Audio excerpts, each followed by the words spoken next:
Le Sommet international de l'éducation du futur réunit une soixantaine de conférenciers du monde entier.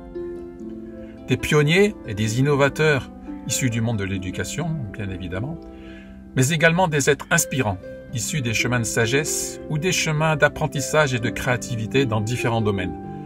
Les arts, les sciences, l'économie, le lien avec la nature, le sport, etc. Des expériences et des chemins de vie qui sont un formidable enrichissement pour le monde de l'éducation. Le professionnalisme des traductions, en simultané, et l'incroyable richesse de toutes ces conférences offrent un horizon de point de vue vaste et varié, très complet, qui en font au final une véritable formation professionnelle pour les enseignants, les éducateurs et tous les professionnels de l'éducation, mais également une formation à la parentalité consciente et une formation individuelle à la vie consciente. Face à toute cette richesse et aux divers retours, nous avons décidé d'offrir toutes ces conférences à tous, partout dans le monde, en français et en anglais, quelquefois en allemand et en espagnol. Découvrez la vision d'acteurs audacieux et influents du changement, vers un monde éthique, solidaire, généreux et profondément respectueux de tous, des cultures, des peuples, des règnes et de la planète. Un incroyable panel de conférences, couvrant toutes les dimensions de l'éducation, pour un futur ayant du sens, une humanité épanouie et une terre qui respire. Une chose est sûre, votre vie, et à travers vous, celle des enfants, ne sera plus la même après avoir écouté toutes ces conférences. Pour avancer, nous avons besoin de vous, nous avons besoin de votre générosité solidaire. L'organisation du sommet et l'édition des conférences ont nécessité des milliers d'heures de travail et nécessitent encore beaucoup de temps et d'investissement. Nous faisons appel aux dons libres et spontanés pour compléter le financement du sommet et, si possible, continuer à l'enrichir de nouvelles conférences.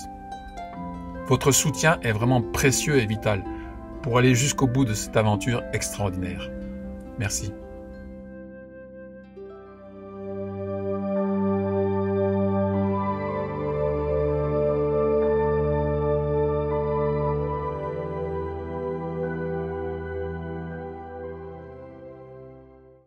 Donc, bonjour tout le monde, merci d'être là ou tous ceux qui regarderont plus tard. J'ai le grand honneur d'introduire Abel, le fondateur et l'organisateur de cet extraordinaire sommet international de l'éducation du futur 2022, qui a été inspiré par un autre sommet qu'il a fait, Web Conférence internationale de l'éducation démocratique en 2020, qu'il a initié et cofondé. Comme on dit en anglais, a wise man. Pour moi, Abel, c'est un vrai sage. J'ai eu la chance de pouvoir le soutenir pendant les dernières semaines de la préparation du sommet. Et j'ai vu un homme qui vraiment marche sa parole, comme on dit en anglais, walk his talk. Et pour moi, c'est très touchant de l'avoir vu à un moment où il a passé des mois à préparer tout ça et son ordinateur a lâché. Et il a accepté, accueilli ça avec grand calme en disant, ben voilà, moi j'ai fait ce que je devais faire, maintenant je passe la main, voilà, il y a n'importe qui d'autre, je pense, aurait pu avoir un problème nerveux, mais lui, non. Quand les enregistrements au début du sommet n'ont pas marché, pareil sur YouTube, bon, ben, c'est comme ça. Accepter vraiment ce qui est, pour moi, Abel, tu marches vraiment ça et c'est beau à voir. Il porte un grand nombre de chapeaux, hein, vous pouvez imaginer. Il a d'abord organisé toutes les rencontres des personnes qui viennent sur ce sommet. Il a fait tout le travail sur l'ordinateur, sur le web, sur les communications, au niveau technique, de pouvoir mettre ces conférences en place, les traductions, enfin, c'est extraordinaire. Et en plus de tout ça, il est pédagogue et enseignant et il enseigne depuis l'âge de 12 ans, surtout autour des mathématiques et du ski. Il a même écrit des livres sur ça. Il continue de se former dans les sports de glisse, le clown, des expériences novatrices en créativité, la formation de thérapeute. Il a créé un jeu. Et depuis 2006, il expérimente des approches économiques différentes, découvrant un nouveau paradigme, l'économie du don. Voilà, écrivain et auteur, il a fait donc sa dernière œuvre qui est L'enfant des Himalayas. Et c'est l'histoire de notre cher Ramchandra qui a créé l'ashram Sri Aurobindo au Népal il y a 30 ans et qui a parlé dans la conférence dimanche. Et d'ailleurs, je voulais te demander, Abel, ce livre, si les gens l'achètent, peut-être tu peux le mettre dans le chat. Je pense que ça soutient l'ashram, hein, si je suis correcte. Peut-être tu pourras nous donner l'information pour ça. Et puis, il a écrit d'autres livres et il a aussi fondé Orama, qui est un groupe de musique autour des mantras des chants sacrés du monde et qui a produit 3 albums. Et donc, moi, j'ai eu la chance de voir Abel un petit moment. Il est passé par chez nous à Roussillon et une soirée, il est venu et on a créé une chanson ensemble.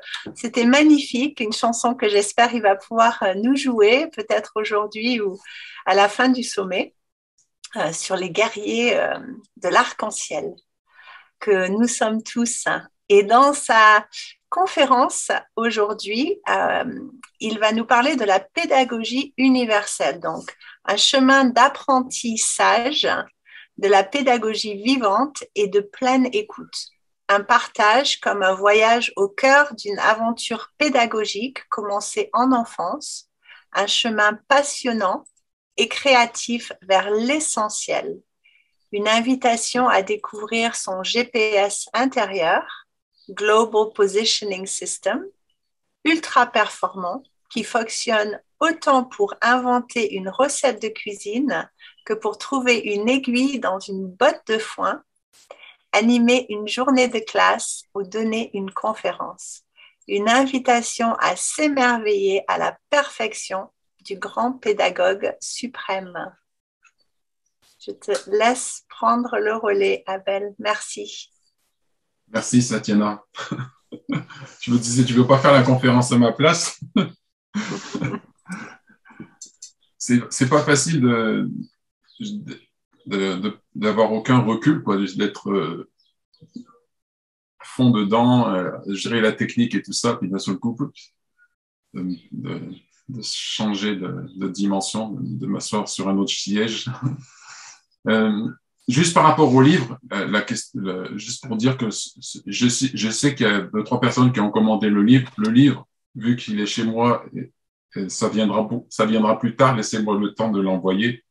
Le livre, il a été édité par nous-mêmes, de façon à ce que justement, sur chaque prix du livre, il y a 22 € et le prix du livre, et il y a 20 € qui vont au Népal pour chaque livre. Et 20 €, c'est 10 jours de la vie d'un enfant dans l'ashram. Voilà. Donc, comme tu l'as dit dans la présentation, je prépare jamais rien, donc j'ai pas de petits papiers, j'ai pas de pense-bête, rien, j'y ai même pas pensé d'ailleurs. Et ça va être un voyage que je vais découvrir en même temps que vous. C'est pas venu comme ça. Hein. À un moment donné, je travaillais à une époque, je travaillais dans un centre l'été, enfin dans l'année. Et puis, c'était un assez grand centre et du coup, il y avait toujours 6 ou 7 intervenants avec des groupes. Et dans la routine de ce centre, tous les soirs, chaque animateur présentait son travail et donc faisait une conférence ou un atelier. Et au début, voilà, quand c'était mon soir, pendant 2-3 heures, j'étais stressé, je m'angoissais. Ça me l'a fait 1 fois, 2 fois, 3 fois, et puis je me suis dit, c'est pas possible. Qu'est-ce qui me tord le ventre comme ça, et pourquoi je suis dans cet état 2-3 heures avant de commencer? Alors, je me suis posé, puis j'ai regardé ce qui se passait, et j'ai cherché à voir à l'intérieur où était la source de cet état de tension intérieure avant de faire une conférence. Et je me suis rendu compte qu'il y avait une volonté de convaincre, qu'il y avait peur. Enfin, la première chose que j'ai vue, c'est la peur de décevoir. Et derrière ça, j'ai vu qu'il y avait une volonté de convaincre. Et je me suis dit, bon, si c'est que ça, j'ai juste à arrêter de vouloir convaincre qui que ce soit, et puis il n'y aura plus de problème. Et je l'ai mis en pratique. Et de fait, il n'y a plus jamais eu aucun problème. j'ai cessé d'avoir peur de quoi que ce soit, même si j'ai préparé des conférences, j'ai fait aussi des spectacles, d'être sur scène avec beaucoup de monde. Et ben maintenant, il n'y a plus le trac, la peur, tout ça a disparu parce que j'ai abandonné de vouloir plaire et de vouloir convaincre. Et ce qui a été facile pour moi de faire ça, c'était de me dire, ben, j'ai juste à dire ce que j'ai juste à être qui je suis et à dire ce que j'ai à dire, et puis c'est tout. Et puis, Inch'Allah, chacun en fait ce qu'il veut. Mais en même temps, je me suis rappelé une expérience que j'avais faite dans le ski, parce que donc j'ai commencé à enseigner à 12 ans, même plus tôt. Même. En fait, je suis un peu comme Obélix. Je suis tombé dans une marmite, mais c'était pas une potion magique, c'était une potion pédagogique. Je sais pas, c'était un don que la vie m'a donné. Et du coup, dès que j'étais jeune, j'ai commencé à aider les autres enfants à nager ou à comprendre les cours à l'école. Et à 9 ans, même, je crois, j'ai commencé à aider quelqu'un à nager. Puis à 12 ans, j'enseignais régulièrement le ski. Et puis j'enseignais aussi aux copains les mathématiques, tout ça qu'ils avaient du mal à comprendre à l'école. Et, et, et à 15 ans, j'ai commencé à entraîner le ski aussi. Et donc en ski, j'ai développé petit à petit. J'avais une énorme technique. J'étais très très bon techniquement en ski. Je connaissais le ski parfaitement, mais pas la méthode extérieure, quoi. Le modèle, je connaissais comment ça marche vraiment. J'avais développé toute une façon très très simple d'expliquer les choses que tout le monde pouvait comprendre, quel que soit le niveau intellectuel. Tout le monde, c'était très simple, facile à comprendre. Et j'avais vraiment une connaissance parfaite de la technique. Mais un jour, j'étais avec un groupe et puis il y a un Vietnamien qui me dit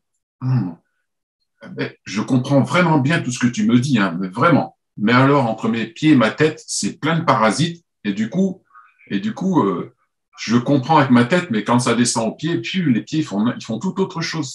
C'est plein de parasites. Et cette réflexion, ça a été pour moi l'ouverture d'un champ extraordinaire. Parce qu'à partir de là, je me suis dit, waouh, il faut plus que je parle à la tête des gens. Il faut que j'arrête d'enseigner le ski à la tête des gens. Il faut que j'enseigne les pieds des gens. Et juste avec cette idée, j'ai complètement changé mon approche. J'ai complètement basculé vers autre chose. Et je me suis rendu compte que ça servait à rien d'expliquer. Il valait mieux que les gens comprennent de l'intérieur. Et donc, je me suis mis à inventer des tas de situations, des tas de jeux. Je faisais faire toutes sortes de choses en ski aux gens, sauf skier normalement. En fait. Je leur faisais faire plein de trucs pour que ça capte de l'intérieur comment ça marche le ski. Parce que c'est très, très simple le ski, en fait. Et j'ai retrouvé pourquoi les enfants apprenaient si vite. Et du coup, à partir de cette compréhension, j'ai mis en œuvre des choses pour que les adultes puissent apprendre aussi vite que les enfants. Et du coup, un adulte qui venait skier avec moi, en une semaine, il pouvait descendre n'importe quelle pente et il savait skier, quoi.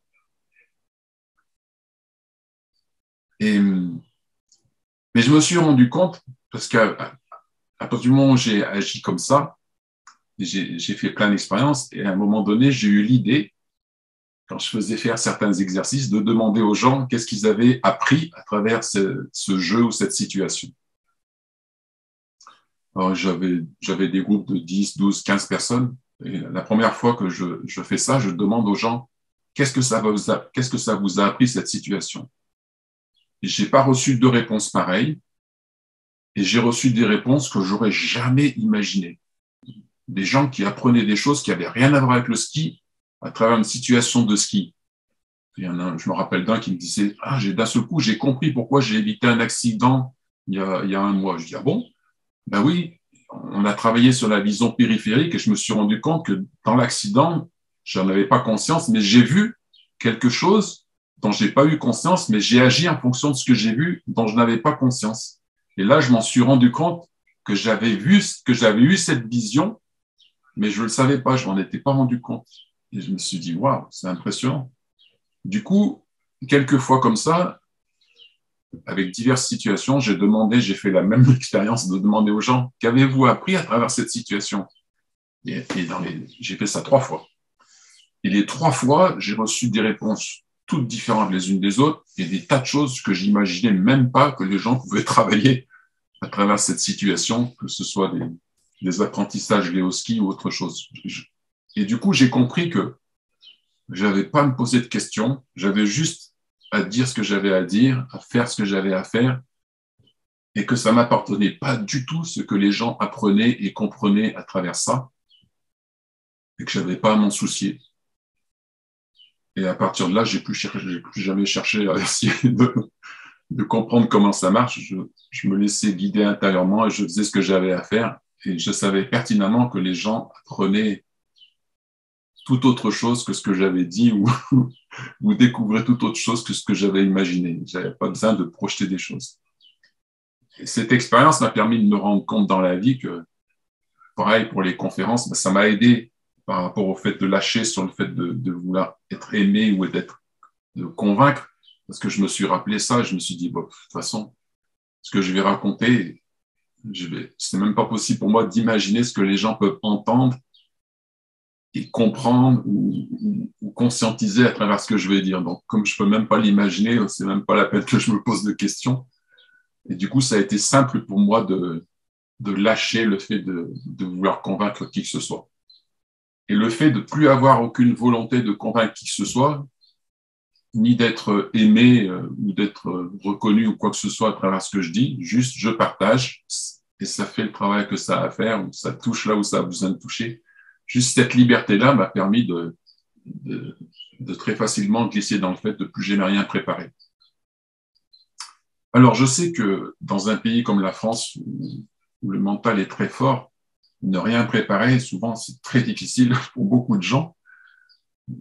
Ne pas préparer une formation, ne pas préparer une conférence, ne rien préparer, ça paraît complètement dingue.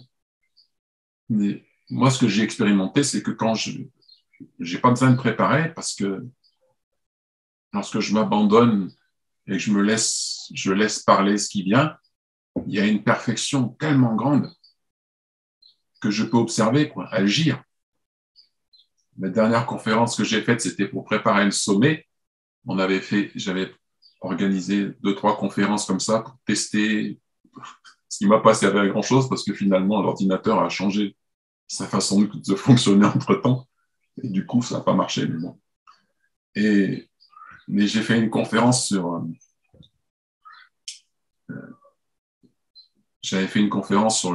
l'économie du don. Et du coup, cette conférence, en me laissant aller comme ça, je suis parti du sommet et finalement, la conférence, ça a été toute une explication et tout un partage du chemin de création de ce sommet et de comment ça fonctionnait dans l'esprit, comment la vie a agi dans la création de ce sommet. Mais je ne l'ai pas fait exprès. Je l'ai découvert après, quoi. Je me suis rendu compte que c'était tout cohérent et que ça expliquait le sommet. Ça expliquait comment il avait été créé, mais je n'avais pas cette intention au départ. C'est venu tout seul. Et donc, dans ma façon de parler et de partager, c'est un peu comme un puzzle, quoi. Je vais un peu dans tous les sens. Mais au bout d'un moment, ça s'articule et puis ça prend un sens tout ça. Et c'est un peu aussi comment fonctionne la vie. La vie, c'est quand même un puzzle. On ne sait pas pourquoi des tas de situations arrivent, des tas de rencontres arrivent, il se passe des choses. Et puis, si on prend le temps d'écouter et d'apprendre avec chaque chose, on se rend compte que c'est comme un puzzle, que la vie nous guide à travers tout ça, à découvrir qui je suis, à découvrir comment ça fonctionne à l'intérieur, à découvrir comment ça fonctionne la vie. C'est comme un puzzle. Je vois ça comme ça, moi. Un pro égale un chemin qui se dessine. Oui, l'improvisation.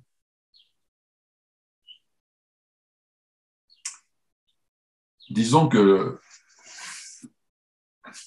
pour la partie qui est habituée à diriger les choses, avoir une idée du début et de la fin et de toutes les étapes, être sans filet comme ça et ne pas préparer, c'est de l'improvisation.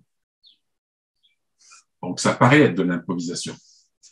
Mais si je change si au lieu de me placer dans celui qui pense, qui veut un début et une fin, et puis des étapes, et je me mets à un autre niveau, ceux qui improvisent, ben, ça n'improvise pas. L'improvisation, elle n'existe pas à ce moment-là. C'est pas improvisé. Il y a une sagesse qui parle, il y a la vie qui parle, et c'est pas de l'improvisation. C'est absolument pertinent tout le temps. Et l'improvisation, on va dire, c'est une vue, c'est un point de vue à partir d'un espace où je sais pas.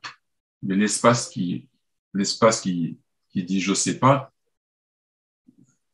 c'est pas tout ce que je suis, quoi. Il y a un espace à l'intérieur de ce que je suis qui est cette sagesse inouïe qui, elle, sait. Et j'ai appelé l'intelligence universelle. Ce matin, j'ai reçu un message que je reçois tous les petits matins et Omram Mikhaïla Ivanov l'appelle l'intelligence cosmique. Cette intelligence universelle, je l'ai rencontrée, je l'ai expérimentée à un moment donné de ma vie avec le stop, en faisant du stop. C'est pas elle qui m'a pris en stop, mais d'une certaine façon, pourquoi pas. J'ai fait beaucoup de stops et j'ai passé beaucoup d'heures à attendre au bord des routes. Beaucoup. Des heures et des heures et des heures. Mais un jour, j'ai eu cette pensée. Si vraiment il y a une intelligence qui sait tout et qui voit tout, si vraiment ça existe, forcément, cette intelligence, elle sait qui peut m'emmener de A à B rapidement sans que j'attende des heures. Alors, je me suis dit, bon, je vais demander à cette intelligence et je vais prendre la première idée qui me vient.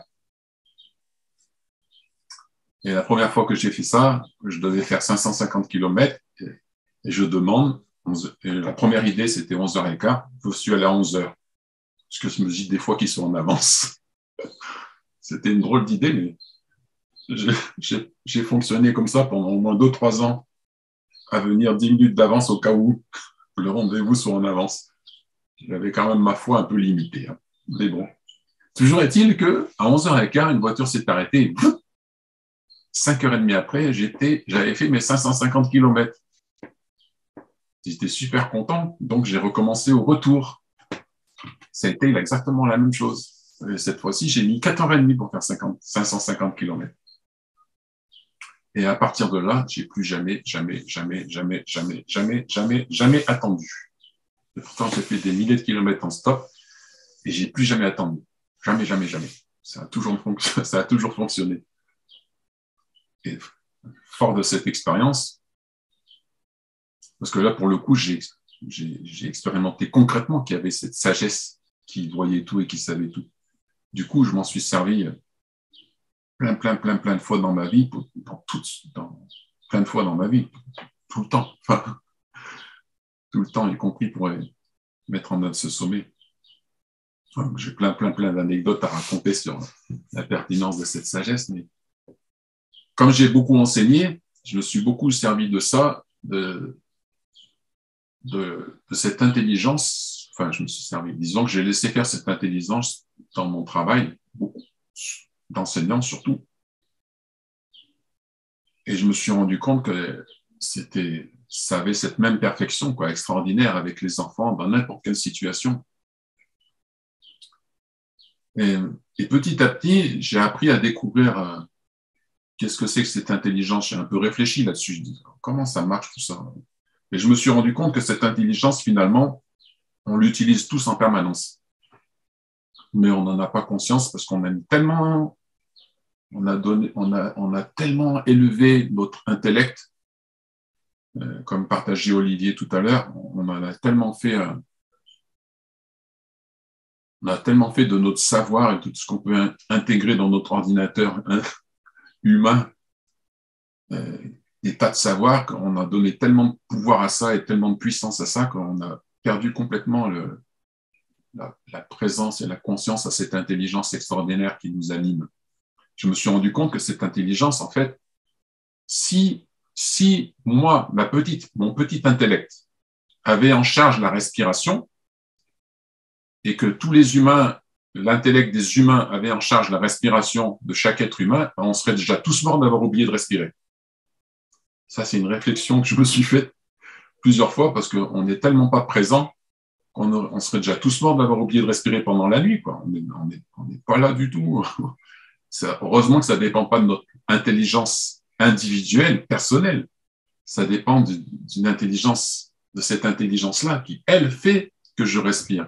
Et cette intelligence-là fait que je vois. Je ne fais rien, moi, pour voir. Je profite du fait de voir. Mais je ne fais rien pour voir. Ce n'est pas moi qui transforme tous les neurones en images, et puis avec 2 images qui est tout inversé, tout ça, je ne connais même pas tout le processus. Il y a un processus incroyable qui se vit à travers le fait de voir, dont je profite, mais mon intellect, il n'y est pour rien là-dedans. Mon intelligence individuelle, humaine, n'y est pour rien. Et c'est la même chose pour le fait de sentir, c'est la même chose pour le fait de digérer, c'est la même chose pour le fait que mon corps soit toujours à 37 degrés 2. Ça ne dépend pas de nous, ça. C'est une intelligence qui fait ça, quel que soit le temps. Vous vous rendez compte, ça? Quel que soit le temps, qu'il fasse moins 20, plus 40, notre corps est à la même température. C'est quand même incroyable. Et pourtant, on n'a pas un système de trucs là qui transforme l'air, qui fait de la chaleur ou du froid. Et on a une peau toute fine pour nous protéger. C'est quand même incroyable. Et quand on regarde cette intelligence-là, elle fait des choses incroyables dont on profite. Et même le fait de penser. On est fier de nos pensées, on est fier de ce qu'on crée avec nos pensées. On croit inventer toutes sortes de trucs, écrire des livres, écrire des chansons. Mais ce n'est pas notre intelligence qui fait ça. Et heureusement d'ailleurs. Et on profite de cette intelligence qui fait ça. Cette intelligence nous permet de penser. Et nous, avec cette intelligence-là qui nous permet de penser, notre petite intelligence qui intègre des tas de choses et puis qui les organise pour faire des raisonnements, elle croit avoir tout compris. Donc, c'est quand même assez limité. Notre intelligence est assez limitée à partir du moment où elle se situe juste avec ce savoir. Mais il y a cette grande intelligence qui est tout le temps là. Elle est tout le temps là. Et je l'avais remarqué dans le ski. J'ai remarqué que les skieurs, quand je leur permettais de ne pas penser, ils savaient beaucoup mieux skier que quand ils voulaient skier avec leur tête. Quand ils voulaient comprendre comment ça marche ou quand ils voulaient faire les choses, c'était la catastrophe. Mais quand je les déconnectais, quand j'arrivais à les déconnecter de ça en jouant, en faisant des tas de trucs, ils savaient skier d'une façon incroyable. Et il y a une expérience qui m'a beaucoup marqué. J'avais beaucoup d'expérience dans le fait comme ça d'enseigner le ski de cette façon. Et du coup, une des dernières expériences que j'ai eues, c'est que j'avais 15 élèves qui venaient tous d'un pays différent, dont un Africain. Tous débutants. Et c'était en fin de saison, et donc je pars avec tout le monde, avec les skis sur l'épaule, parce qu'il n'y avait plus de neige sur la route. On marche, et quand on arrive sur le champ qui était tout plat, avec de la neige, l'Africain, il se met à 4 pattes. Et je lui dis, mais qu'est-ce que tu fais? Il me dit, j'ai peur. Mais t'as peur de quoi? De tomber. Je dis, ah, t'as peur d'être debout, tu penses que tu vas tomber? Oui. Et du coup, il s'est retrouvé comme un petit bébé. Et en l'espace d'une heure, j'ai dû lui réapprendre à faire toutes les étapes depuis le petit bébé jusqu'au bipède adulte. Parce que c'était vraiment comme un bébé, quoi. Je l'ai aidé à se relever doucement, petit à petit, qu'il se rende compte qu'il pouvait rester debout sans bouger, puis qu'il n'allait pas s'écrouler. Et puis après, faire un tout petit pas, glisser sa chaussure, faire un pas, faire 2 pas. Il a réappris à marcher. Pour vous dire d'où il venait. Hein. Et j'avais tellement l'habitude que quand je prenais des gens en ski, je ne les laissais pas réfléchir une seule seconde. Je les mettais dans une intensité de situation et de jeu qui fait qu'ils n'avaient pas le temps de penser. De façon à ce que le corps puisse mettre en œuvre toute cette intelligence innée à glisser et à skier sans que le mental intervienne. Et en procédant comme ça, les gens, donc tous ces skieurs-là, qui étaient matins, qui n'avaient jamais vu la neige, pour l'Africain qui n'avait même jamais vu la neige, qui ne savaient pas du tout skier, qui n'avaient jamais mis les pieds sur les skis. L'après-midi, on prenait le télésiège et on descendait les pistes, ce qu'on appelle les pistes bleues, qui sont des pistes avec une pente douce. Mais tout le monde descendait ces pistes-là et on faisait des grands virages et tout le monde skiait. Il n'y a pas de chasse-neige, tout le monde skiait les skis parallèles. Mais à aucun moment donné, je leur ai expliqué quoi que ce soit. C'était tout, que des jeux, que des jeux, que des jeux, que des jeux. Ça se faisait malgré eux. C'est pas ça qui est intéressant. L'intéressant, c'est le lendemain matin. Quand j'ai recommencé avec ce groupe, je leur ai dit, bon, ben, on s'échauffe. Donc, je faisais beaucoup d'échauffement parce que ça permettait de faire plein de choses au niveau du corps, mais surtout, ça permettait de développer plein d'habilités. Et puis, au bout d'une heure, j'en dis, bon, ben, comme hier, on a fait le télésiège, on va tout de suite aller au télésiège et puis on va continuer ce qu'on avait commencé hier. Et il y en a un qui me dit, oui, mais comment on fait pour tourner? Je dis, ben, comme hier. Oui, mais comment je fais pour tourner? Je dis, ben, hier, tu as tourné, tu as descendu avec nous, oui. Et on a fait des virages à gauche, à droite, sans problème, oui. Donc, tu sais tourner? Non. Je dis, bah, si tu sais tourner, parce que tu l'as fait. Il dit, non, j'ai pas compris. Je dis, oui, toi, t'as pas compris avec ta tête, mais ton corps, lui, il sait skier. Il s'est tourné à droite et à gauche, puisqu'il l'a fait hier. On l'a fait plein de fois. Donc, ton corps sait faire. Oui, mais moi, j'ai pas compris. Alors, j'ai dit, là, il y a un problème. Enfin, j'ai dit ça, mais bon. Je lui ai dit, il y a deux solutions. Soit tu me fais confiance, et moi, je peux t'assurer que d'ici la fin de la semaine, tu descendras toutes les pistes de cette station. Soit tu veux comprendre, mais dans ce cas-là, je vais te demander d'aller avec quelqu'un d'autre, parce que moi, je veux pas vous expliquer, je veux pas vous faire comprendre les choses, je veux vous enseigner à skier et que vous y arriviez. Donc, je vais pas expliquer à votre tête, mais si tu veux vraiment comprendre, tu peux aller avec quelqu'un d'autre qui a un cours débutant aussi et tu vas comprendre. Du coup, il y en a 3 qui sont partis parce qu'ils voulaient comprendre. Pas le noir. Et à la fin de la semaine, le noir a descendu la piste la plus difficile de la station, alors qu'il était parti à 4 pattes, 5 jours plus tôt. Et les 3 autres qui voulaient comprendre, à la fin des 5 jours, ils avaient le niveau pas plus élevé que le premier jour, que la première après-midi, quoi. Et j'ai bien compris, j'avais bien vu que cette intelligence-là, elle est présente chez tout le monde et que si on la laisse faire, il y a moyen pour tout le monde d'apprendre très vite des tas de choses et de se débrouiller très vite dans des tas de choses. Et que ceux qui pensent, le mental humain qui pense, qui veut comprendre les choses, qui veut savoir comment ça s'articule, qui veut pas maîtriser, mais qui veut contrôler comment ça se passe, parce qu'en fait, je me suis rendu compte que pour le ski, l'humain qui est dans cette intelligence individuelle, il veut d'abord freiner et s'arrêter avant de skier. Mais le ski, c'est pas ça. Le ski, c'est glisser. C'est pour ça que les enfants apprennent vite, parce qu'eux, ils adorent glisser. Eux, tourner, freiner, ils s'en fichent. C'est pas intéressant du tout. L'important, c'est de glisser. C'est la sensation de glisse, de se laisser aller. C'est ça qui les éclate. Et si je permets aux adultes d'aller dans cette dimension-là du ski, de glisser, de s'abandonner, eh ben, ils apprennent aussi vite que des enfants. Mais c'est plus difficile parce qu'il faut surtout pas que ça pense ici. Dès que ça pense, ça devient catastrophique. Et j'avais bien compris ça. Et je me suis rendu compte que cette intelligence, tout le monde l'a et tout le monde en profite. Et tout le monde peut la laisser agir pour apprendre quoi que ce soit, pour apprendre une langue, pour créer quoi que ce soit, pour avoir des idées nouvelles, pour écrire, pour parler, faire une conférence, pour créer des chansons. Elle est tout le temps là. Et elle est tout le temps là parce qu'elle nous anime. Je me suis rendu compte que cette intelligence-là, c'est ce qui anime toute la vie.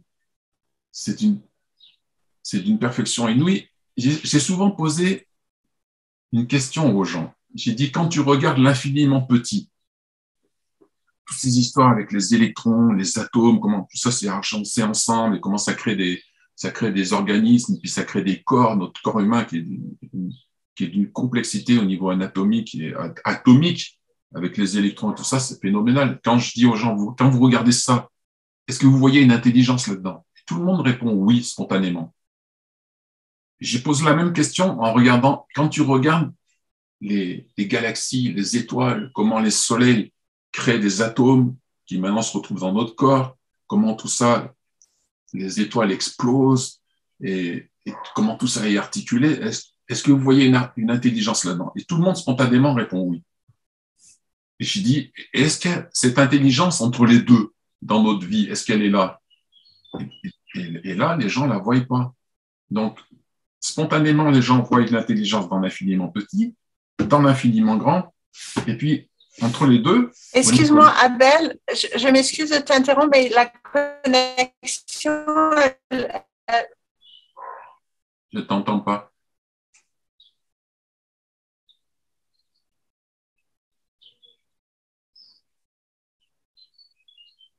Qu'est-ce qui se passe?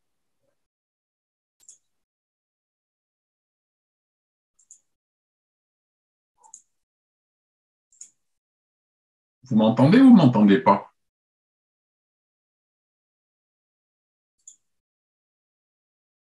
C'est la connexion, apparemment tout le monde m'entend, c'est Satyana qui a une mauvaise connexion. Oui, c'est Satyana qui a une mauvaise connexion. Donc, entre les deux, eh ben, cette même intelligence, elle agit forcément. Parce que ce que j'ai partagé dans le corps humain, elle est agissante, elle nous permet d'apprendre plein de choses. Mais c'est beaucoup plus difficile de la voir parce qu'on a donné tellement d'importance à cet intellect. Et à travers l'éducation, on lui donne tellement d'importance où on imagine que cet intellect, au départ, il est vide et qu'il faut le remplir de tas de notions et qu'il faut apprendre les tables de multiplication, et les règles orthographiques, et les règles trigonométriques, et les mathématiques, et la chimie, et toutes sortes d'affaires.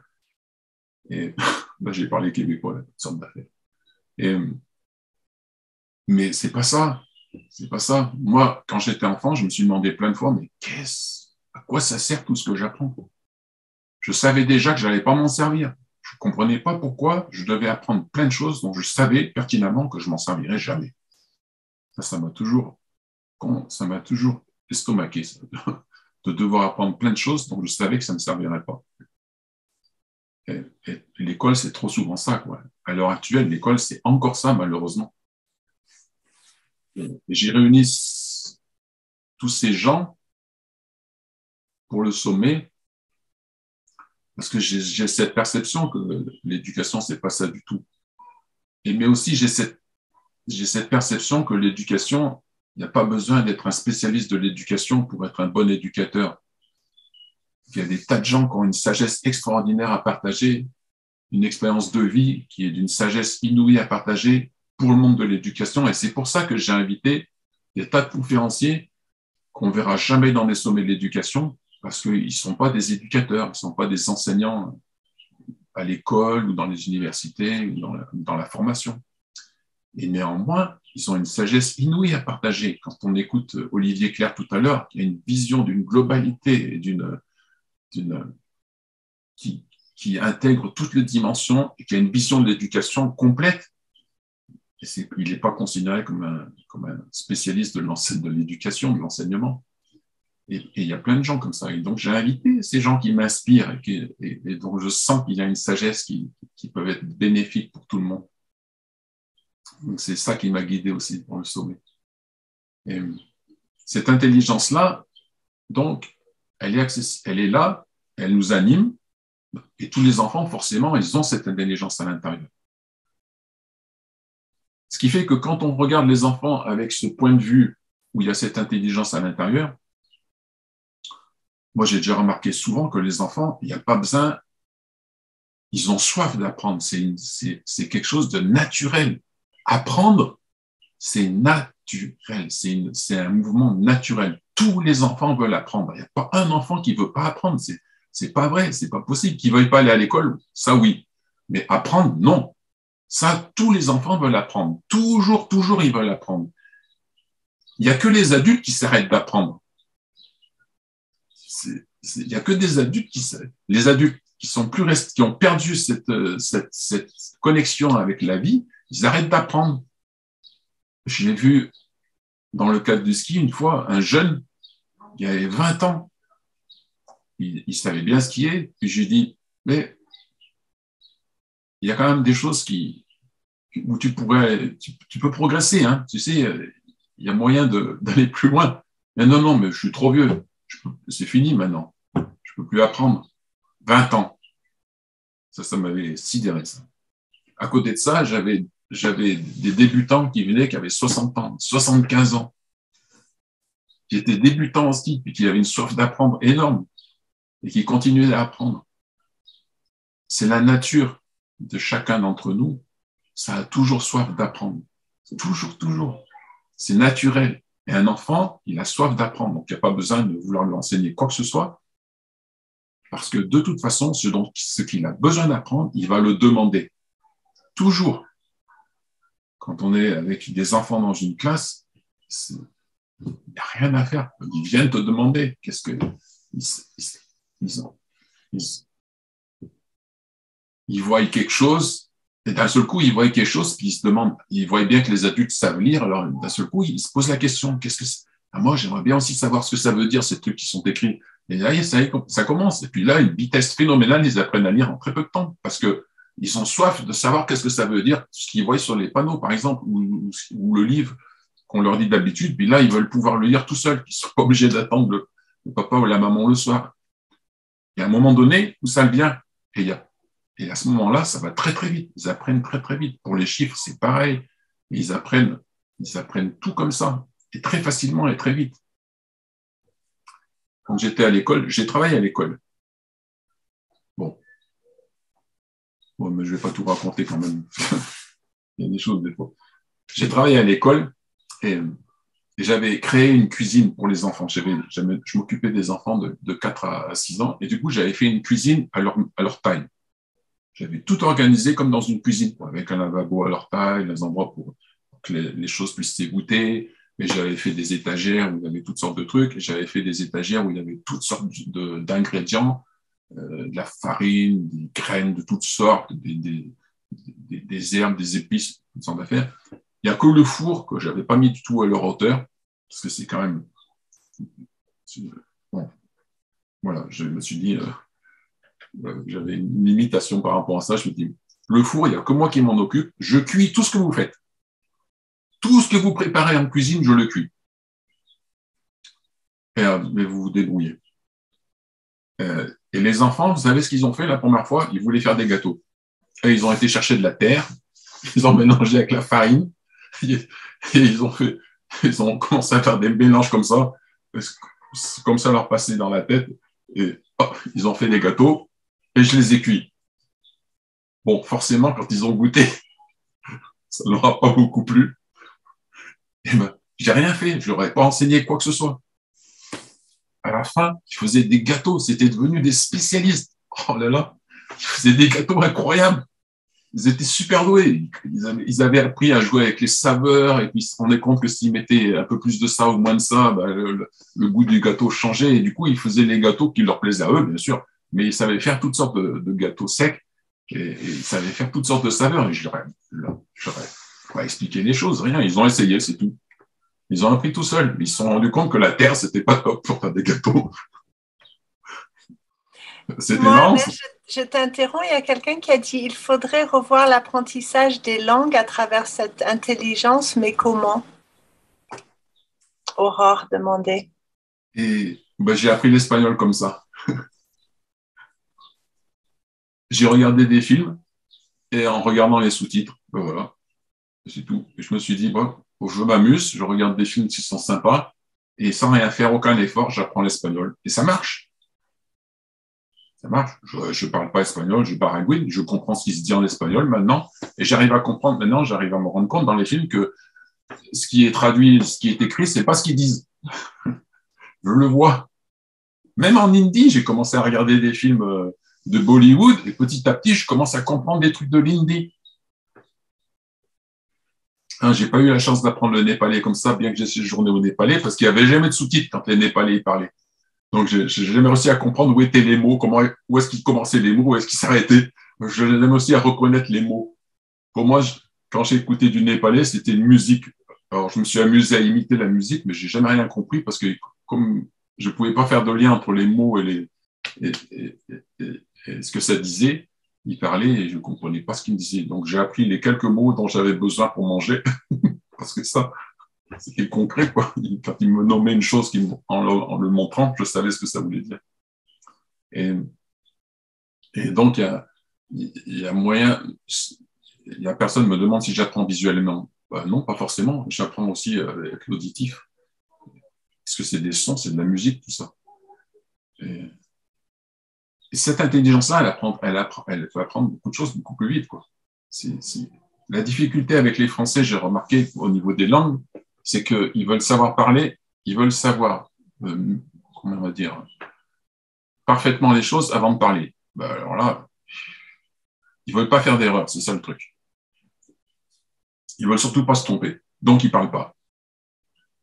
Oui, mais comment tu veux apprendre une langue si tu parles pas? Ça n'a pas de sens, quoi. Il y a quelque chose qui est incohérent. Moi, je sais pas beaucoup parler, mais je baragouine et je m'en fiche. Je parle. Et je mélange tout. En Espagne, j'allais donner des formations. Des fois, il y avait une traductrice, bien sûr, qui m'aidait, mais des fois, je me mettais à parler en espagnol et j'inventais les mots. Je prenais le mot français, je lui mettais un son espagnol. J'arrivais à me faire comprendre, hein, ça marchait. La plupart du temps, ça marchait. Hein. Et le plus fort, le plus incroyable, c'est qu'une fois, j'étais avec un groupe, comme ça, il y avait un travail thérapeutique qui se faisait, et la personne, elle vivait quelque chose, et elle n'arrivait pas à dire c'était quoi. Et moi, je dis un mot en espagnol. Et après, je demande à la traductrice, qu'est-ce que je viens de dire? Parce que je ne savais pas du tout ce que j'avais dit. Le son m'était sorti tout seul, mais j'avais aucune idée de ce que ça disait. Et alors, elle était super surprise que je lui demande ce que ça voulait dire, puisque je venais de le dire. Je dis, ouais, mais ça m'est sorti tout seul, je ne sais pas ce que ça veut dire. Et elle me l'a traduit. Cette intelligence, elle peut faire ça. Elle peut nous faire dire des choses dans une langue qu'on ne connaît pas, parce qu'il y a besoin. C'est assez incroyable, quoi. Et j'ai remarqué que cette intelligence-là, à l'école, elle était magnifique, quoi. Elle faisait faire des trucs incroyables. Je vais vous raconter quelques anecdotes comme ça, même. Une fois, j'étais dans la nature avec les enfants, et c'était à l'époque, enfin, il y avait des grandes herbes qui avaient des ombellifères qui avaient séché. Les ombellifères, c'était des grandes tiges comme ça, avec une fleur qui s'ouvre en couronne comme ça, avec plein de petites fleurs. Elle était toute sèche, et il prenait ça, il les prenait à la base, il prenait ça, puis il s'en servait comme des armes, et il se disait, pan, t'es mort, il jouait à la guerre. Et moi, je regardais ça, puis je me disais, quand même, il n'y aura pas moyen de changer de niveau, parce que là, ils exprimaient ce qu'ils voyaient à la télé tout le temps, quoi. Et je me disais, il n'y aura pas moyen de changer de niveau, mais je me disais, ce serait bien de pouvoir passer à autre chose, quoi. Et puis, ça ne me venait pas, donc j'ai laissé faire. Et au bout de 10 minutes, d'un seul coup, ça me vient, je prends une herbe et je fais pan, plein d'amour. J'ai rien fait, j'ai juste changé l'énergie, quoi. J'ai fait la même chose, j'ai fait pan, mais au lieu de dire t'es mort, j'ai dit juste plein d'amour, et ben, avec l'énergie qu'elle est avec. Et ben, après, pendant 1 heure, ils ont joué à ça. Au lieu de dire pan, t'es mort, ils jouaient à pan, plein d'amour, pan, plein de joie, pan, toutes sortes de choses positives qui s'envoyaient les uns aux autres. C'était assez incroyable, quoi.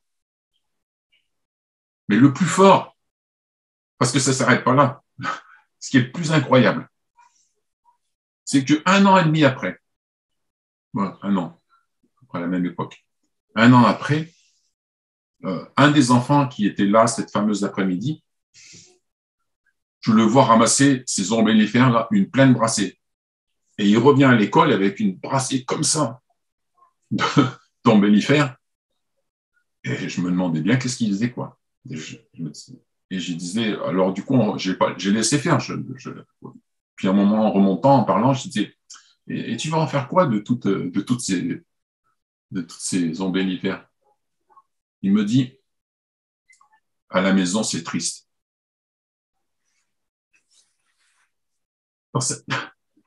Dans son expérience, cette plante-là était liée à la joie. Et il a pensé que s'il ramenait plein de plantes à la maison, il a l'air plein de joie à la maison. C'est quand même incroyable.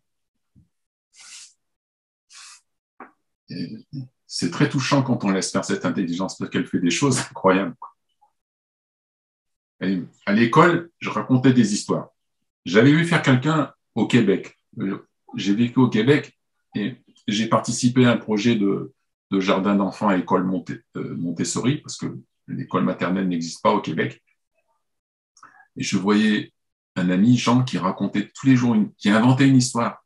C'était génial, j'adorais ça. Du coup, quand je suis rentré en France et que je me suis retrouvé, moi aussi, instituteur pour l'école maternelle, avant de partir au Québec, j'étais instituteur d'école primaire. Après, je me suis retrouvé instituteur d'école maternelle. Et du coup, j'ai fait la même chose. Je me suis dit, oh, je vais inventer des histoires. Et je me suis rendu compte que on dit que dans la formation des enseignants, on dit que les enfants ne peuvent pas se concentrer plus de 5 minutes sur une histoire, qu'au bout d'un moment, ils décrochent. Moi, j'ai commencé à raconter des histoires inventées, donc, et je me suis rendu compte que quand je laissais cette intelligence raconter l'histoire et l'inventer, eh ben, je pouvais raconter des histoires qui durent une demi-heure et les enfants, ils décrochaient jamais, jamais, hein. 3 ans, 4 ans, 5 ans, ils décrochaient pas une seconde. Mais j'ai eu de drôles d'expériences qui m'ont beaucoup enseigné parce que pendant que j'inventais des histoires, la difficulté, c'est que quand j'étais dans cet espace d'intelligence, ça sortait comme ça, mais je ne pouvais pas mémoriser ce que je disais. C'est-à-dire que je n'étais pas capable de me rappeler ce que j'avais raconté 5 minutes plus tôt. Parce que c'est comme un fleuve qui coule. Et alors ça coule, ça coule, ça coule, mais je ne pouvais pas rattraper ce que j'avais dit. Et je ne me rappelais pas ce que je disais. Alors du coup, le mental, lui, il était toujours en train des fois d'essayer de rapprocher des morceaux, d'essayer de remonter des suites, ou des fois, je tombais sur une impasse, il n'y avait rien qui me venait, et du coup, le mental, lui, il avait toujours des idées à me proposer. Et ben, quand je continue l'histoire à partir d'une idée que mon mental avait créée, en l'espace de moins de 10 secondes, les enfants, ils avaient disparu de devant moi. J'avais rien, j'avais juste continué l'histoire, mais pas à la même vibration. Et ben, les enfants disparaissaient, comme ça. Et ils partaient faire autre chose. Quand je voyais ça, je me disais, oups, je m'étais rendu compte que là, ça avait dérapé, et que c'est ma petite intelligence qui avait voulu créer une suite. C'était pas du tout aligné. Donc, je me reprenais, je respirais, et je repartais dans l'histoire, sans leur dire que je continuais. Hein. Et ben, en l'espace de 15 secondes, ils étaient à nouveau tous là, autour à écouter l'histoire. C'était un indicateur extraordinaire parce que chaque fois que je suivais l'idée du mental, ils décrochaient. Chaque fois que j'étais à nouveau dans cet espace-là, ils étaient tous là autour. C'était très enseignant et ça montre que ça met en évidence que les enfants sont très sensibles à la vie et à la vibration de la vie, à cette intelligence-là, et que si cette intelligence-là faisait l'école en permanence, je peux vous dire que les enfants, ils n'auraient pas envie d'aller ailleurs. Hein. Ils n'auraient pas envie de rentrer le soir à la maison en plus. Hein. Ça, c'est sûr. Hein. Parce que c'est intense. Et ils vivent dans cette dimension-là d'intensité de vie. Et du coup, nous, à côté de ça, on est d'une pâleur phénoménale. Quoi. On est d'une non-vie phénoménale à côté de cette intensité. Donc, c'est normal, ça ne les intéresse pas. C'est pareil, j'habitais en montagne, à l'époque du ski, j'habitais en montagne, et du coup, j'organisais de faire des camps avec les enfants. Je les prenais pendant 15 jours, j'étais tout seul avec eux. Et comme je rencontrais plein de gens dans le monde du ski, dans le cadre de mon travail avec le ski, je parlais de ça, et puis du coup, j'avais des parents qui me faisaient confiance, qui, à travers ce que je faisais dans le ski, disaient que ça allait super, et j'avais ils me confiaient leurs enfants pendant 15 jours. J'étais tout seul avec eux. Et donc, pendant ces 15 jours, j'achetais à manger pour 15 jours. Et après, je leur disais, voilà, on a 15 jours ensemble. Si on fait à manger ensemble, on va pouvoir faire plein de choses ensemble, parce que on sera ensemble. Si moi, je dois vous faire à manger, et puis que vous vous amusez, je vais passer mon temps à faire manger, ça va être très très long, et on n'aura pas beaucoup de temps pour s'amuser ensemble. Du coup, je les faisais participer, on participait à tout, ils faisaient la cuisine avec moi, on inventait des recettes, on inventait toutes sortes de trucs, d'ailleurs les enfants sont super inventifs. Un truc qu'ils adorent, c'est faire les journaux à l'envers, c'est eux qui m'ont appris ça. Commencer par le petit déjeuner, manger le repas de midi, à midi, et puis manger manger le repas du soir au petit déjeuner et manger le petit déjeuner le soir. Ils adoraient ça, faire des journaux à l'envers. Et puis, ils adorent surtout faire des spectacles. J'ai remarqué, les enfants adorent faire des spectacles. C'est une façon d'apprendre pour eux plein de choses. Mais comme j'habite en montagne, on faisait beaucoup de nature. On était beaucoup dans la montagne.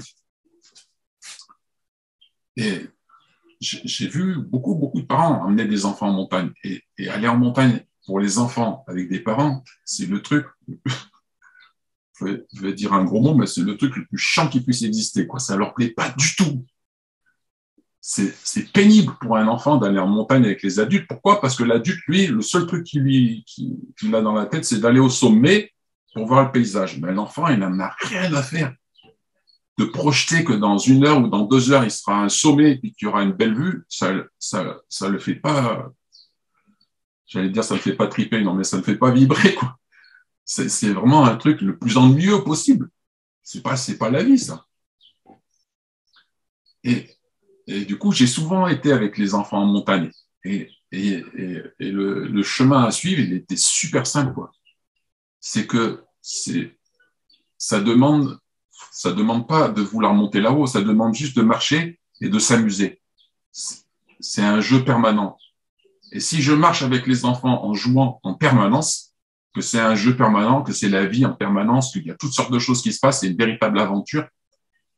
J'ai fait avec des enfants de 5-6 ans, j'ai fait 1000 mètres de dénivelé.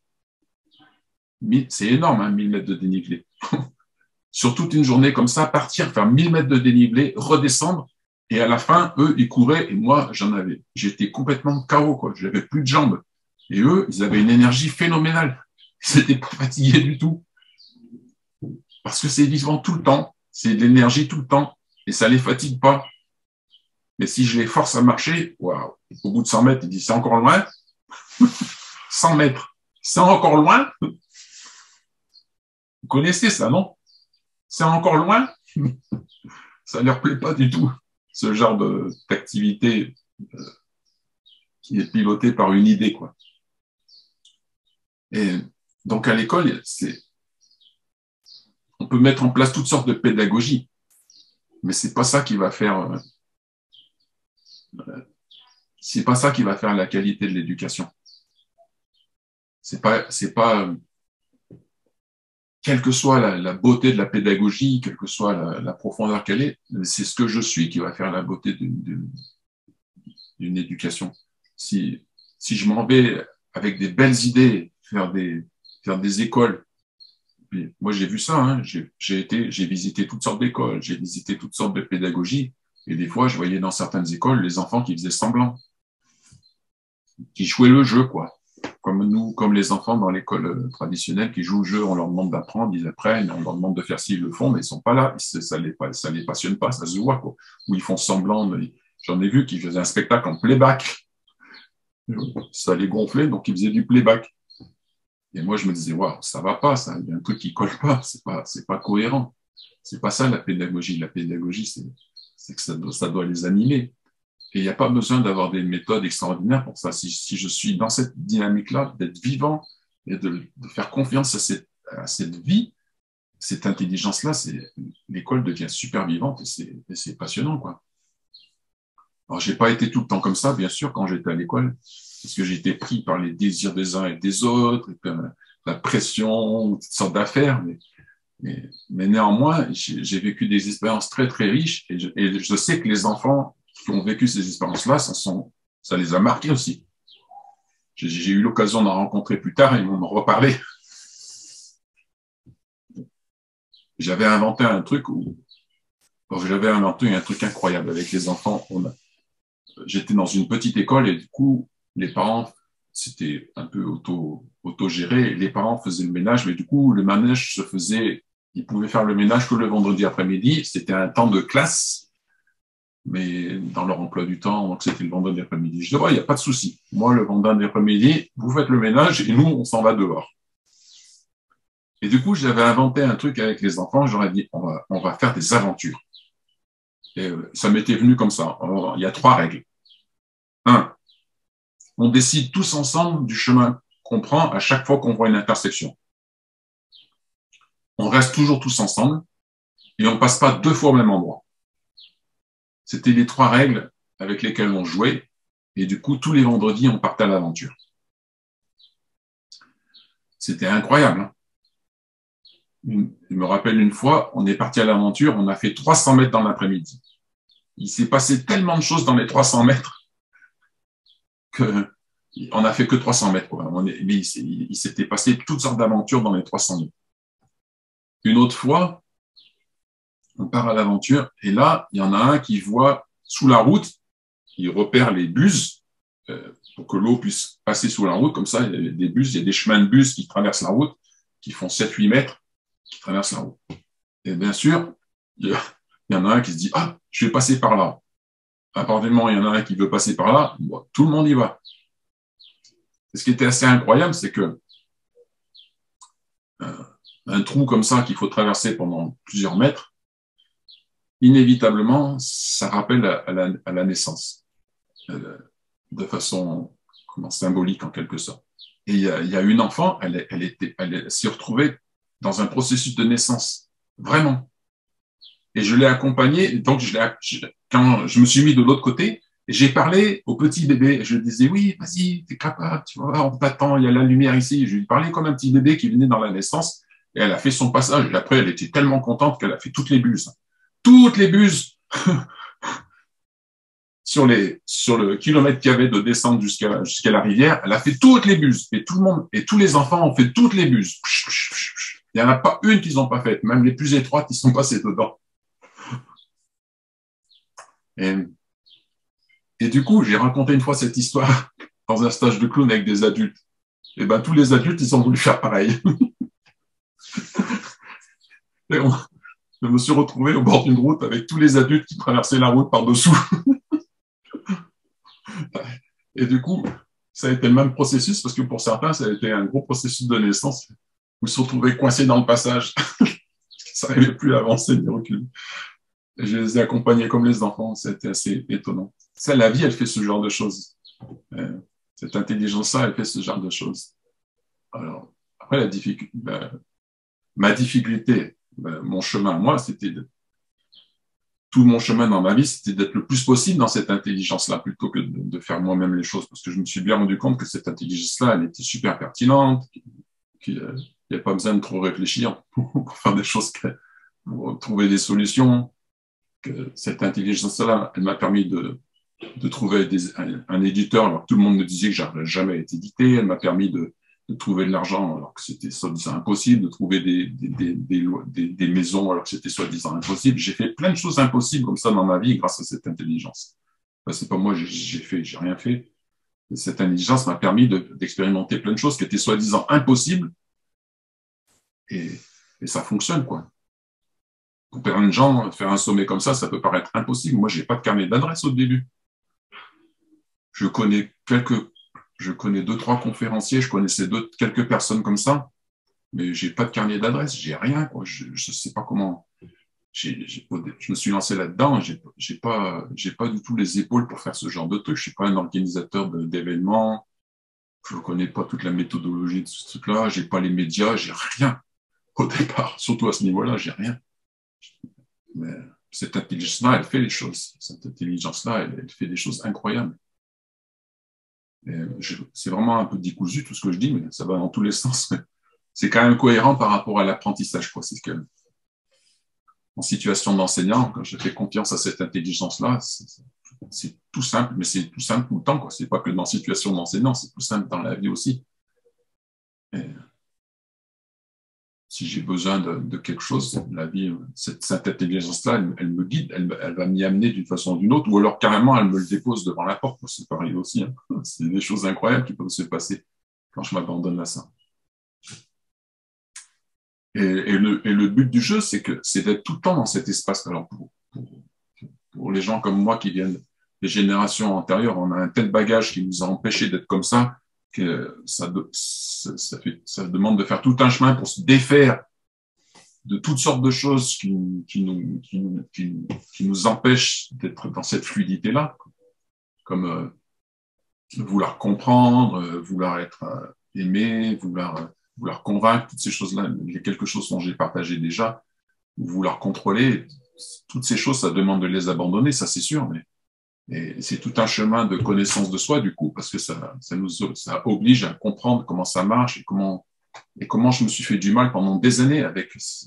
Bien sûr qu'il y a eu des traumatismes, mais bien souvent, je me suis rendu compte que tous les traumatismes de la petite enfance, après, il y a besoin de personne pour que ça continue à vivre, parce que je continue moi-même à les alimenter avec des croyances, avec toutes sortes de limitations comme ça, où je crois qu'il faut faire ci, où je crois qu'il faut faire ça, où je crois qu'il faut plaire, où je crois qu'il faut être comme ci pour être aimé, où je crois qu'il faut réussir ci, ou réussir ça, ou convaincre ceci, ou convaincre cela, qu'il faut gagner de l'argent, qu'il faut...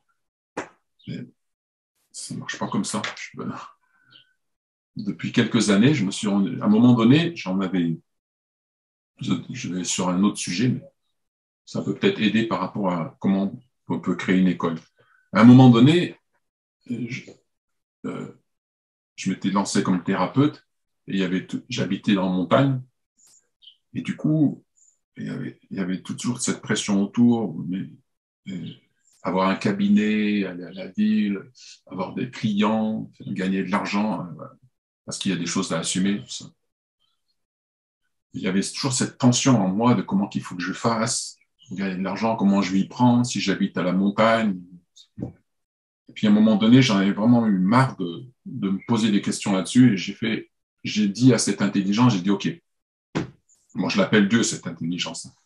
Je me suis rendu compte que Dieu et cette intelligence, c'était la même chose. Mais comme je sais que le mot Dieu, c'est pas toujours facile, donc je l'emploie pas, mais c'est la même chose pour moi. Donc j'avais dit à cette intelligence, j'ai dit OK, moi j'en ai ras-le-bol de me prendre la tête pour savoir comment je dois gagner des sous. Je vais faire comme ça. Je vais faire tout ce que tu me donnes comme travail, je vais le faire le mieux possible. Je vais mettre tout mon cœur à mettre le plus de beauté possible, le plus de corps possible dans ce que je fais. Et pour gagner, et pour l'argent, je m'en occupe plus. Tu me donnes tout ce dont j'ai besoin, et moi, je m'occupe plus de ça. Je fais par contre, tout le travail qui m'est donné, je le fais. Tout ce qui m'est donné, je le fais parfaitement. Quoi que ce soit, quelque travail que ce soit un travail qui soit disant rapport de l'argent ou pas, je m'en fiche. Tout le travail qui m'est donné, je le fais. Et depuis donc, des années, je fonctionne comme ça. Ça a toujours marché. Alors, je vis pas, j'ai pas de capital, j'ai rien. La vie me donne ce dont j'ai besoin, pas plus. Ça, c'est ce qui va avec. C'est que la vie, elle me donne que ce dont j'ai besoin. Elle me donne pas plus que ce dont j'ai besoin. C'est pas utile. Elle me donne toujours ce dont j'ai besoin. Je vais toujours habiter dans des endroits magnifiques, je vais toujours à manger des bonnes choses. Quand j'ai besoin d'une voiture, j'ai toujours une voiture. Ça marche parfaitement bien. Et il y a une autre économie qui existe dans ce monde, capitaliste, où je peux vivre dans cette dimension de don, j'appelle ça l'économie de don, où je me donne à la vie, je donne tout ce que je suis, et la vie me donne tout ce dont j'ai besoin. Et ça marche. Je peux vous assurer, ça marche. J'ai trouvé des maisons dans des endroits où, avec un budget qui c'était soi-disant totalement impossible, et ça a marché. Parce que j'avais besoin d'être là, et ben la vie, elle me donnait une solution. Mais j'ai dû apprendre beaucoup de choses. Je vais vous raconter une petite histoire une fois. Je sentais que je devais aller habiter dans le sud, dans le Var. Le Var, c'est au bord de la Méditerranée, donc la Côte d'Azur. C'est un endroit qui a beaucoup d'argent, où tout est cher. Et j'avais un budget vraiment très limité parce que je touchais le chômage et c'était assez limité. Et du coup, j'avais un budget très faible et donc je cherchais un logement. Je me suis dit, bon, vu le prix des tarifs, mon budget, c'était même pas la moitié du tarif minimum de ce qui existait pour un studio. Donc je me suis dit, bon, il faut que je trouve d'une autre façon, quoi. Alors, j'ai écouté. Et puis, le premier jour, je vais dans un village. Je cherche, j'écoute, je cherche, je trouve rien. Et le soir, je rentre, je me dis, bon. Puis là, je me suis rendu compte, intérieurement, à un moment donné, il y a une petite voix qui me dit, ouais, mais là, tu as cherché là où tu voulais, mais pas là où je te disais d'aller. Je dis, d'accord, oui. Bon, alors, ça me demande d'aller où? Banyuls. Banyuls, c'est carrément une cité balnéaire au bord de la Méditerranée. C'est encore plus cher. Et ça me dit d'aller là-bas. Bon, j'y vais. Mais moi, dans mon esprit, comme j'avais un petit budget, je me dis, c'est impossible de trouver ça dans une comment on appelle ça, une agence de location, une agence immobilière. Donc, il faut que je trouve le chemin pour aller vers ce logement, mais par d'autres biais. Donc, une première journée, je passe, je fais tous les magasins, je demande aux gens, rien. Et le deuxième jour, ça me dit, non, mais c'est bien, c'est au bon endroit, j'y retourne. Et à ce moment-là, je me dis, bon, je vais carrément chercher le quartier, comme ça, intuitivement. Et je cherche, mais à un moment donné, je sens bien que c'est dans ce quartier-là. Alors, je me limite à ce quartier-là et je demande à tous les gens que je rencontre, je parle. Puis après, je vois que ça ne marche pas. Il n'y a pas le contact qui se fait. Je vais dans les magasins à nouveau, je cherche et tout ça. Rien. Deuxième jour passe. Troisième jour, ça me dit encore, non, mais c'est bien, c'est le bon endroit. Je sentais bien que c'était le bon endroit. Je retourne. Et je passe toute la journée à chercher, à marcher, à rencontrer des gens. Rien, ça ne fonctionne pas. Et à la fin de la journée, je me dis, bon, j'étais dans ma voiture, je me dis, bon, j'ai tout fait. Et ça n'a pas marché. Et il y a une petite voix à l'intérieur qui me dit, non, non, tu n'as pas fait les agences les agences immobilières. Ah oui, ça c'est vrai, je n'ai pas fait les agences immobilières. Je ne peux pas dire que j'ai tout fait puisque je n'ai pas été dans les agences immobilières.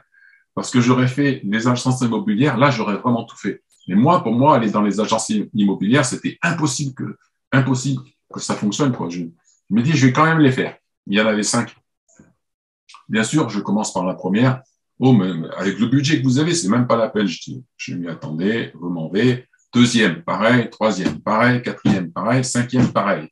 Au moment où je passe la porte, le gars de l'agence, il me dit, attendez. Et moi, je me retourne, je lui dis, c'est ça.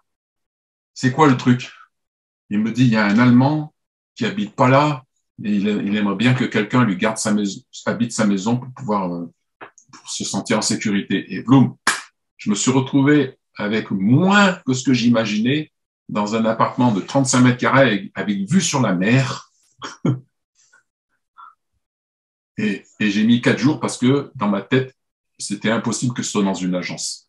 Et comme je pensais que c'était impossible que je sois dans une agence, la vie m'a fait attendre la 5e agence pour que je rencontre enfin la connexion avec cet appartement, alors que j'aurais pu y aller directement si j'avais pas eu de limite, quoi. Mais bon, heureusement, je n'avais pas lâché l'affaire et j'ai continué jusqu'à trouver. Et c'est pour dire combien cette intelligence, elle est grande et elle a l'art d'enseigner. Elle a l'art d'enseigner. Ça, c'est incroyable. Et c'est pour ça que pour moi, le plus grand pédagogue qui existe, c'est cette intelligence-là. Pour moi, le plus grand pédagogue, c'est Dieu, c'est cette intelligence-là, parce que c'est que de la pédagogie, quoi. Une fois, j'étais fâché avec ma compagne et je devais aller à la ville. J'habite en montagne. C'était 1 heure de route. Et je pars en étant, on a une embrouille, donc je pars en étant fâché. Et je pars là. Au moment où je démarre la voiture, j'ai une image où je la vois sortir qui me fait signe et tout. Et comme moi, je suis fâché et que j'interprète cette image, je dis, il est hors de question que j'aille me réconcilier avec elle. Elle m'a trop embêté. Alors je m'en vais. Je pars à la ville. Et je pars, je roule. Au bout d'une demi-heure, zut, j'ai oublié mes papiers. Je devais aller faire des papiers. Et du coup, je me retrouve à faire une demi-heure de route à nouveau dans l'autre sens pour aller chercher mes papiers. Alors, cette intelligence-là, elle aurait pu me montrer mes papiers. Mais non. Elle m'a montré ma compagne. Et puis, j'ai tout de suite compris au moment où je fais le retour, ça m'a dit intérieurement, tu vois comme t'es fâché, t'écoutes pas. Et au lieu de me montrer les papiers, elle m'a montré ma compagne, qui était pour moi source de fâcherie. Et du coup, fâché, j'ai pas écouté. J'ai pas été retourné à la maison et j'ai fait 1 heure de route pour rien. Et cette intelligence-là, elle a l'art de créer ce genre de situation et de guider de cette façon-là pour apprendre ce qu'il y a à apprendre. Et donc, elle est pédagogique. J'ai expérimenté ça plein de fois et je l'ai vu plein de fois, cette dimension pédagogique de cette intelligence-là, avec les enfants, avec les adultes, tout le temps. C'est impressionnant. Et elle sait faire des détours, elle sait répéter les mêmes choses de façon différente. C'est impressionnant. Je t'interromps, Abel, parce qu'il y a quelques questions. Oui. Donc, Aurore demande si tu as des enfants, as-tu réussi à leur transmettre cette vision? Non. Et Catherine demande comment sentez-vous que c'est là où vous avez à être? Donc, j'ai pas eu d'enfants. D'abord parce que je fais partie de cette génération qui ont été nourris au biberon avec des biberons de plastique qui détruisaient la fertilité. Donc, je suis totalement... J'ai pas eu d'enfant. Oui. Et puis, comment est-ce que je sais? Je ne sais jamais. C'est pas garanti, hein. Parce que je suis pas encore imbibé de toute cette intelligence. Comment on va dire? Je suis pas dilué dans cette intelligence encore. Enfin, encore des choses à apprendre pour le traverser, je sais pas, mais et du coup, votre petite intelligence, elle a l'art de se déguiser. C'est impressionnant. Elle a l'art de se déguiser pour un ange, de se déguiser de lumière, de se déguiser de toutes sortes de choses pour nous faire croire des tas de trucs. Quand on veut quelque chose, même si c'est insidieux, ça a l'art de se déguiser pour que cette petite volonté elle nous fasse prendre des chemins un peu qui ne soient pas toujours les meilleurs. C'est pas que c'est pas les meilleurs, mais disons que c'est souvent source de souffrance. Quand je suis pas dans cette fluidité, c'est source de souffrance toujours. Ou alors, il y a besoin que j'aille dans ces zones-là parce que j'ai besoin de rencontrer certaines choses. Le sommet m'a fait traverser plein de choses, quoi. Je peux vous assurer que mettre en œuvre le sommet,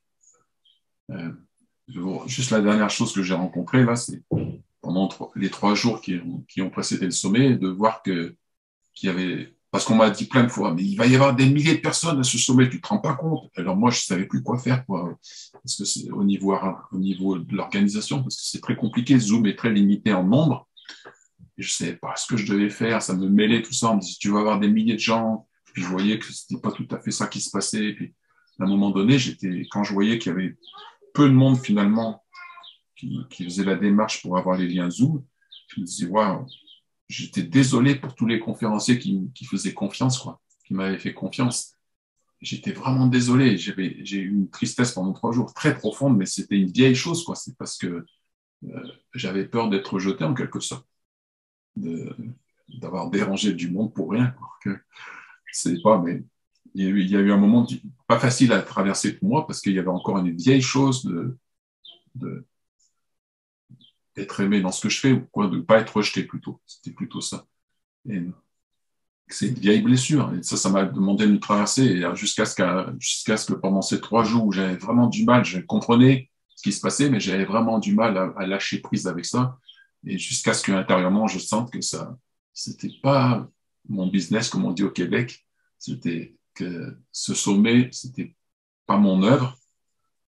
Et que ce pourquoi il était mis en œuvre et ce pourquoi il existait, c'était pas mon œuvre non plus, et que j'avais pas à m'occuper de ça, et qu'il y a tout un travail qui se fait à un autre niveau, et j'ai eu des messages extérieurs à moi, comme par hasard, des gens sont venus me dire, mais tu te rends pas compte, dans l'invisible, il se passe plein de choses, il y a beaucoup de monde dans ton sommet, ils sont peut-être pas visibles, mais fais confiance. Fais confiance. Donc, la vie, elle nous guide pour nous permettre d'apprendre. Et elle fait ça avec les enfants, elle fait ça avec nous, bien sûr, évidemment.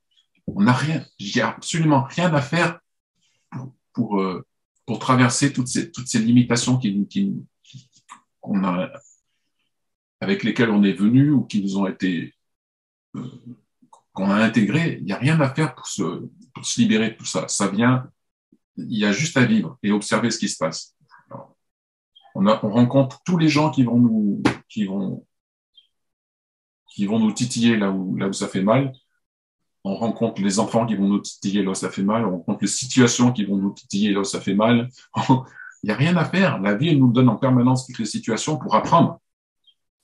Et elle fait ça avec les enfants exactement pareil. Elle donne tout ce qu'il faut pour apprendre à chacun. C'est naturel, c'est le mouvement de la vie. Je ne sais pas le dire autrement. C'est une loi, peut-être, la loi de la vie, je ne sais pas, mais c'est pédagogique en soi. Il y a quelqu'un qui dit en anglais, je vais essayer de traduire, nous avons tous à apprendre beaucoup de choses, mais il semble que tu as appris comment faire confiance au processus de la vie, de faire confiance à cette intelligence qui donne, que la vie donne à tout le monde, à partout et à toute chose, d'avoir la foi en quelque chose de plus grand.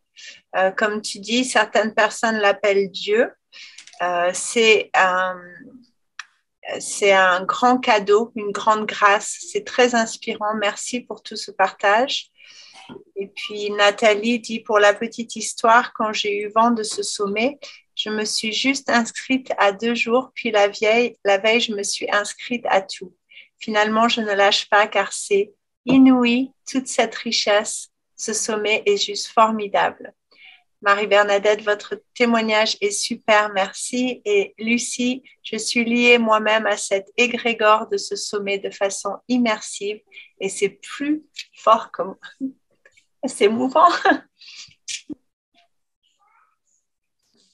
Que dire? Que dire? Pour moi, la vie dans son essence est pédagogique. Cette intelligence est pédagogique. Je l'ai trop expérimenté pour ne pas voir ça. J'ai trop vu sa perfection agir. J'ai accompagné, j'ai souvent animé des ateliers de connaissance de soi, de guérison des vieux traumatismes, etc. Ça m'arrivait souvent. Et j'ai tellement vu la perfection de cette intelligence. C'est impressionnant, quoi. Une fois, je vais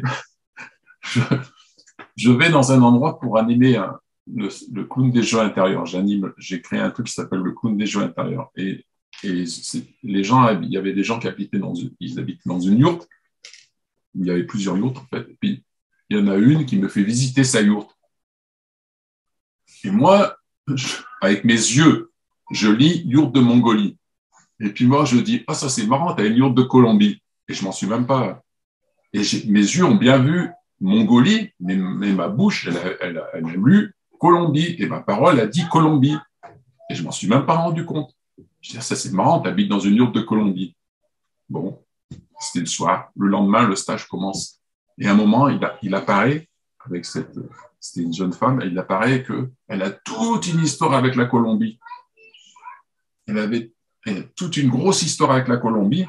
Et ce que ça a dit en voyant cette yourte, ça a déclenché un processus énorme à l'intérieur d'elle qui a permis pour elle de faire tout un voyage pendant la semaine juste parce que j'avais dit Colombie, quoi. C'est pas moi qui fais ça, cette intelligence, elle a fait ça. Ça m'a complètement dépassé. Un autre petit exemple comme ça pour montrer la perfection de cette intelligence. Ça m'avait marqué aussi cette histoire. J'étais avec quelqu'un et puis elle me racontait combien c'était difficile à ce moment dans sa vie, qu'elle était bloquée. Et moi, je voyais, pour moi, c'était évident comment elle fonctionnait et comment ça pouvait pas être autrement que bloquant parce que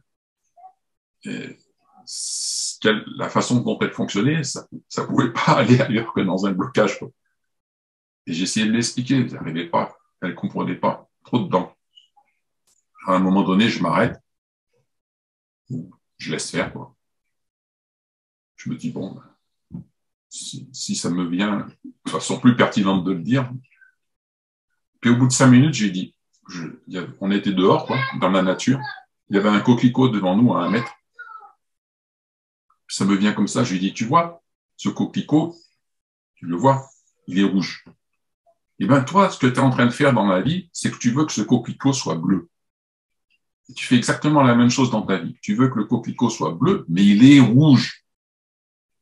Il ne peut pas être autrement que rouge, parce qu'il est rouge. Mais toi, tu veux qu'il soit bleu. Donc, forcément, tu es frustré. Et forcément, ça t'énerve. Et forcément, tu es en colère. Et forcément, tu voudrais que ce soit autrement. Mais il est rouge. Pourquoi veux-tu qu'il soit bleu? Il est rouge. Et alors, d'un seul coup, elle a capté. Et le plus fort, c'est qu'elle me dit, waouh, ça, c'est incroyable. J'arrivais pas à comprendre ce que tu m'expliquais. Et j'ai fait une prière et j'ai dit au coquelicot, explique-moi.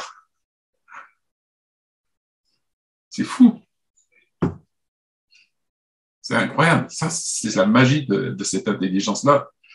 Et donc, la magie, c'est l'âme qui agit. Et cette intelligence-là, c'est l'intelligence de l'âme aussi. C'est ça qui nous habite tous. Et c'est ça qui habite chaque enfant. Et c'est ce qui fait qu'il n'y a absolument pas besoin de vouloir leur apprendre quoi que ce soit, parce que c'est l'âme à l'intérieur d'où, elle sait pertinemment où elle veut aller, où elle a besoin d'aller dans la vie, et elle va aller vers tous les apprentissages nécessaires pour vivre ce qu'elle a à vivre, y compris pour guérir les vieilles choses, parce qu'elle va aller inévitablement vers les gens ou vers les situations nécessaires pour pouvoir guérir. Je me suis souvent interrogé là-dessus. Comment ça se fait que dans une foule de 1000 personnes, on va connecter avec certaines personnes, il y en a 1000, mais non, mais toi, tu en repères une dizaine et tu es connecté avec ces 10-là et tu vas les revoir et les revoir et les revoir et les revoir dans cette foule de 1000 en permanence. C'est de la musique. C'est de la musique. Ce que je suis à l'instant présent, c'est comme une note de musique, ça a une vibration. Et inévitablement, tout ce qui est, comme en musique, si je fais une certaine note, tout ce qui est la même note va se mettre à vibrer. Si je chante le son du gong, si j'arrive à faire avec ma voix la note de résonance du gong, ping, le gong se met à résonner, même si je suis à 3 mètres, il se met à vibrer et à jouer de la musique. Dans la vie, c'est exactement pareil. Ce que je suis, c'est une vibration, c'est comme de la musique. Cette vibration va faire que ça met en vibration toutes les autres vibrations qui y ressemblent. Et inévitablement, dans une foule de 1000, je vais exactement vers les gens que j'ai besoin de rencontrer et vers les situations que j'ai besoin de rencontrer. C'est la même chose qui explique que si je mets 1000 enfants face à la même situation, face aux mêmes parents, c'est 1000 vécus différents. Il n'y en a pas 2 qui vivent la même chose. Et ça se passe à un autre niveau. Et du coup, la vie, elle fonctionne selon ces lois-là, selon ces lois de résonance en permanence. Je suis de la musique ambulante, en fait. Chacun de nous est de la musique ambulante. Et du coup, ça attire tout ce qui vibre de la même façon, tout ce qui résonne avec la musique, avec la note que je suis, parce que ce que je suis, ça ressemble à une note, en quelque sorte, vibratoirement. Et si je change intérieurement d'état, c'est plus la même note. Et d'un seul coup, comme par hasard, ça change les choses. Je vais vous raconter une histoire qui est parlante par rapport à ça. J'ai accompagné une dame une fois dans un groupe et c'était difficile pour elle parce que depuis des années, depuis toujours, tout le monde l'a traitée de conne. Conne, je ne sais pas comment on dit ça en anglais, j'espère que Jessica O'Brien vont se débrouiller avec ça. Tout le monde l'a traitée de conne. C'était une grande souffrance pour elle, c'était très difficile. Et ce qui s'est passé, c'est qu'au bout des 5 jours, elle s'est rendue compte que c'était elle qui se croyait être une conne. Et elle a fait un passage en quelque sorte et elle a arrêté de se prendre pour une conne. Et bien, instantanément, les gens qu'elle a eu derrière, qu'elle a rencontrés, qu'elle a eu au téléphone, et les gens qui habituellement lui disaient « mais t'es trop conne », elle n'a plus eu aucune réflexion de ce type instantanément ensuite, après cette prise de conscience. Ça s'est arrêté instantanément. Plus personne ne l'a traité de conne, alors que les gens ne s'en rendaient même pas compte qu'ils le faisaient, quoi. Et ça met en évidence cet espace de résonance, quoi. C'est que je change ma note de musique, pouf, ça change. Les enfants, c'est de la musique. Une classe, c'est de la musique. Ce que ça me demande, c'est d'être comme peut-être un chef d'orchestre, c'est un peu trop prétentieux, ça. Non, mais même pas. C'est d'être une note de musique parmi les autres, et d'être à l'écoute de toute cette musique et de jouer avec cette musique, quoi, de la laisser faire et d'aller avec. Et c'est que de la musique. Une journée de classe, ça devrait être de la musique. Quelqu'un demande, c'est dans cette optique de vibration que tu as fait tes albums musicaux. Et juste pour dire, on arrive à 5h56. Tu as quelqu'un après toi? Oui, il y a Denise. Denise, elle est là. Denise, d'accord. D'ailleurs, j'ai vu qu'il fallait que je la fasse rentrer. Ok, donc voilà. La dernière question serait ça. Alors, c'est dans cette optique de vibration que tu as fait tes albums musicaux. Je les ai faits parce que la vie me poussait, il y avait tout le monde qui disait faut que vous fassiez un album, faut que vous fassiez un album, faut que vous fassiez un album. Et voilà, donc ça s'est fait. Mais c'est pareil, c'est que des histoires magiques, quoi. Pourquoi ça s'est fait? Je n'ai pas le temps de le raconter là, mais ça s'est fait. Et c'est pas avec cet objectif-là, ça s'est fait parce que ça devait se faire. Mais par contre, quand je fais des concerts, je sais pertinemment que quand je chante, la voix que j'ai, ce que je suis, fait que je peux chanter et puis ça crée des processus de guérison. Ça fait des choses. Ça agit à l'intérieur de gens. Je le sais pertinemment, mais j'en parle jamais. Je le dis pas. Je le dis pas parce que si je dis que on va faire des soins ou d'abord, c'est délicat de dire ce genre de choses dans notre situation actuelle. Mais si je le dis, le mental va s'emparer de ça, puis les gens s'attendent à quelque chose, et du coup, ils vont pas laisser vivre la musique comme elle devrait, tout simplement, quoi. Donc moi, je dis juste, je chante, c'est tout. Je chante des mantras et des chants sacrés du monde, et puis ça fait l'effet que ça fait, et les gens, ça les prend par surprise, et c'est tant mieux. Des fois, c'est pas bon de savoir avec la tête les choses. Faut mieux pas savoir d'avance, qu'il faut pas trop anticiper ou se faire des idées, ça aide pas. Donc, chaque fois qu'on se fait des idées sur les choses, on a tendance à enfermer les choses dans des définitions, dans des images, dans des attentes, et dans toutes sortes de choses. Et ça aide pas à la vie de se dérouler, quoi, comme elle a besoin de se dérouler. Merci beaucoup, Abel, pour toute ta merveilleuse sagesse que, comme j'ai dit au début de la conférence, sont pas juste des mots qui sortent de ta bouche, mais vraiment une manière d'être et de vivre que j'ai pu expériencer et tous les gens qui te connaissent aussi. Et donc, merci, merci, merci pour tout. Ben, merci à tous.